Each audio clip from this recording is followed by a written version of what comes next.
Welcome to SRM gaming Tamil channel. இன்னைக்கு இந்த வீடியோவில் நம்ம என்ன பார்க்க போகிறோம் அப்படின்னு பார்த்தீங்கன்னா ஒன் டாப்லேயே ஏஸ் அடிச்ச ஓவர் பவர் கேம் பிளே தான் பார்க்க போறீங்க. வித் இது எல்லாமே எஸ்ஆர்எம் ஸ்குவாட் சேனலில் லைவ்ல விளையாண்ட ஒரு கேம் பிளே. எப்படியும் நமக்கு ஹேட்டர்ஸ்ன்னு இது ஹேக்கை போட்டு விளையாண்டது அப்படின்னு சொல்ற பாட்டு கூமுட்டைங்க எப்பயும் இருப்பீங்க. சும்மா கமெண்ட்ல கண்டதும் கத்திட்டு இருக்காம எஸ்ஆர்எம் ஸ்குவாட் சேனல் லைவ் போய் செக் பண்ணி பாருங்க. இதுல இருக்க மாண்டேஜ் அங்க இருக்கா இல்லையான்னு தெரியும். நண்பா, உங்களுக்கு ஒரு சின்ன ஒரு சேலஞ்சு. இதுல எத்தனை ஏஸ் அடிச்சிருக்கோம் அப்படின்னு தெரிஞ்சா மறக்காம கமெண்ட்ல சொல்லுங்க. அது மட்டும் இல்லாம உங்களுக்கு பிடிச்ச ஃபேவரட்டான ஏஸை டைம்லைன் நோட் பண்ணி கமெண்ட்ல சொல்லுங்க. அதுவும் இல்லாம இது ரொம்ப பெரிய வீடியோலாம் கிடையாது, ஷார்ட்டா முடிஞ்சிரும். முடிஞ்ச அளவுக்கு வீடியோ ஸ்கிப் பண்ணாம ஃபுல்லா பாருங்க. இது வரைக்கும் ஓடிட்டு இருந்ததெல்லாம் பாத்தீங்கன்னா வெறும் மாண்டேஜ் தான். இதுக்கப்புறம் தான் பாத்தீங்கன்னா ஏஸ் மூவ்மெண்ட் வரிசையா வரப்போகுது. இதுல இருந்து எத்தனை ஏஸ் அடிக்கிறோம் அப்படிங்கறத கவுண்ட் பண்ணிக்கோங்க. இந்த வீடியோவில் நான் பாத்தீங்கன்னா ஓடுறது, ஒடியாறது, நிக்கிறது, ஒவ்வொருத்தனும் கொண்டா பிடிக்கிறது அந்த மாதிரிலாம் மேக்ஸிமம் கொடுத்துருக்கவே மாட்டேன். அதிக அட்டெம்ப்ட் எடுக்காம டக்குன்னு பாத்தீங்கன்னா பக்கத்தாலேயே ஸ்குவாட் இருக்கும் போது ரெட் நம்பர்ல ஒன் டாப்பா அடிச்சு இருக்கிற மாண்டேஜை மட்டும் தான் நான் கொடுத்துருப்பேன். ரவுண்டு ஸ்டார்ட் ஆனோன்னா 2 பேத்துக்கு அடிக்கிறது, அதுக்கப்புறம் ஒருத்தனுக்கு அடிக்கிறது, அதுக்கப்புறம் லாஸ்ட்ல ஒருத்தன் அடிக்கிறது, அந்த மாதிரி மாண்டேஜில் என்கிட்ட 15க்கு மேலே ஏசு கிடக்குது.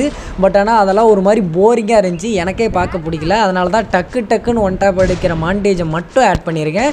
இதை பார்த்துட்டு உங்களோட கருத்துக்களை கமெண்ட்ல சொல்லுங்கள். 2024 நம்ம இந்த ஏஸ் அடிக்கிறதுல எப்படி பர்ஃபார்ம் பண்ணியிருக்கோம் நானும் தெரிஞ்சுக்கிறேன். அப்புறம் நண்பா, உருட்டு மூவி பார்ட் 1ல் நீங்கள் என்னென்ன தெரிஞ்சுக்கிட்டீங்க அப்படின்னு எனக்கு தெரியல. உண்மையை சொல்ல போனால் அது உருட்டு மூவியே கிடையாது, உண்மை மூவி. நிறைய பேரோட மைண்டில் ஒன்று தோணலாம், என்னடா இந்த கேம் மூலமாக தான் இவன் வளர்ந்தவன் தான் இன்னமும் ஷார்ட்ஸு வீடியோ லைவ்னு போட்டு இதில் தான் ஒரு ஏர்னிங்ஸ் எடுக்கிறோன்னு அவனே சொல்கிறான். அப்படி இருந்தும் ஏன் இவன் இந்த ரீஜனில் ஹேக்கருக்கு தான் ஃபர்ஸ்ட் இடோ, பிளேயர்ஸுக்கெல்லாம் மதிப்பே இல்லை, ரேங்க் பூஸ்ட் பண்ணாதீங்கிறான், டாப் அப் பண்ணாதீங்கிறான், யூடியூபர்ஸ் அவனையும் கொண்டு யாரையுமே நம்பாதீங்க அப்படிங்கிறான். இன்னும் எக்கச்சக்கமான விஷயத்த சொல்லி இந்த கேமே விளையாடாதீங்க போங்க அப்படிங்கிற மைண்ட் செட்டுக்கு ஆடியன்ஸை தள்ளுறான். அப்புறம் எப்படி அவனுக்கு வியூஸ் போவோம், அப்புறம் எப்படி அவனுக்கு யூடியூப்ல இருந்து காசு வரும்? இதெல்லாம் யோசிக்காம ஏன் அப்படி மென்டலாட்டம் பேசிட்டு இருக்கான் அப்படின்னு நீங்க நினைக்கலாம். இந்த கேம்ல தப்ப மறைச்சு சம்பாதிக்கிற பணம் எனக்கு தேவையில்லை. உங்களோட நட்பை சம்பாதிக்க எனக்கு நல்ல குணம் இருந்தா போதும். என் வாழ்க்கையில பண தேவைங்கிறது ரொம்ப அதிகமாவே இருக்கு நண்பா. ஒரு வருஷத்துக்கு முன்னாடி எல்லாம் எஸ்ஆர்எம் சேனலையே விற்க முடிவு பண்ணிட்டேன். அந்த அளவுக்கு பண கஷ்டம். அடுத்து ஒரு 2 நாளைக்கு அப்புறம் தான் எனக்கு புரிஞ்சது, நான் விற்க நினைச்சது நான் நம்பி இருக்க என்னோட சேனல் இல்ல,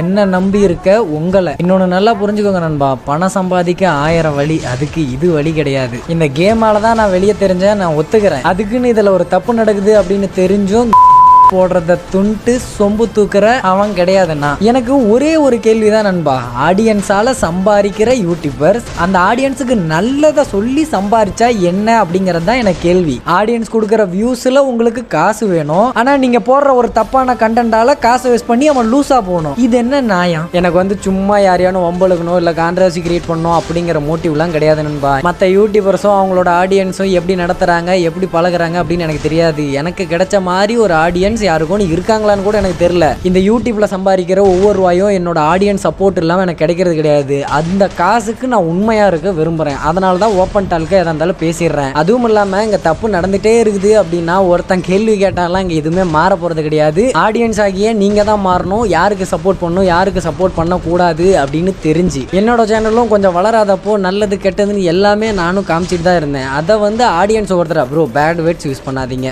அது நிறைய சின்ன பசங்க பாக்குறாங்க அப்படின்னு சொன்னதுனால அதை சுத்தமா ஒழிச்சேன். அடுத்து ப்ரோ எந்த கான்ட்ரவர்சிக்கு போகாதீங்க ப்ரோ, எதுக்கு ப்ரோ தேவையில்லாத பிரச்சனை அப்படி இப்படிங்கிற மாதிரி சொன்னாங்க. அதையும் நான் மாத்திக்கிட்டேன். இப்போலாம் நம்ம சேனல்ல கான்ட்ரவர்சி சம்பந்தமா ஏதாவது ஒரு வீடியோ வருது இல்ல, நம்ம பண்றத தப்பு அப்படின்னு தெரிஞ்சு இன்னொருத்த சொல்லி அதை மாத்திக்கிறான் அப்படின்னா அவன் தான் மனுஷன். கண்டென்ட்டுக்காக பாக்குற ஆடியன்ஸ் நாசமா போனா என்ன பண்ணானா நமக்கு வியூஸ் போகுது, காசு வருது அப்படின்னு நினைச்சு இன்னைக்கு பண்றவங்க எல்லாம் ஆண்டவன் ஒருத்தன் இருக்கிறான் அப்படின்னா அவன் எல்லாத்தையும் பார்த்துட்டு இருக்கான் அப்படின்னா ஃபியூச்சர்ல அவங்களுக்கான தண்டனை கிடைச்சே தீரும். நம்மளுக்கு இதுக்கு மேல உருட்டு மூவி, வெங்காய மூவிலாம் வேணாம் நண்பா. என்ன பிடிச்சிருந்து எனக்கு சப்போர்ட் பண்றவங்களுக்கு நான் இது வரைக்கும் உண்மையா இருக்கேன், இதுக்கு மேலேயும் உண்மையா இருப்பேன். எதுவாக இருந்தாலும் ஓப்பன் டால்க்க உங்களுக்கு தெரியவும் படுத்துவேன். மற்றவங்களும் ஏதோ நல்ல வழிகோ இல்லை இதில் இருக்கிற நிறை குறை எல்லாம் தெரிஞ்சுக்கணும்னு நினைச்சிங்கன்னா நிறைய பேத்துக்கு இந்த வீடியோ ஷேர் பண்ணுங்க. முக்கியமாக அந்த உருட்டு மூவியை ஷேர் பண்ணுங்க. இன்னொரு வீடியோவில் பார்க்கலாம்.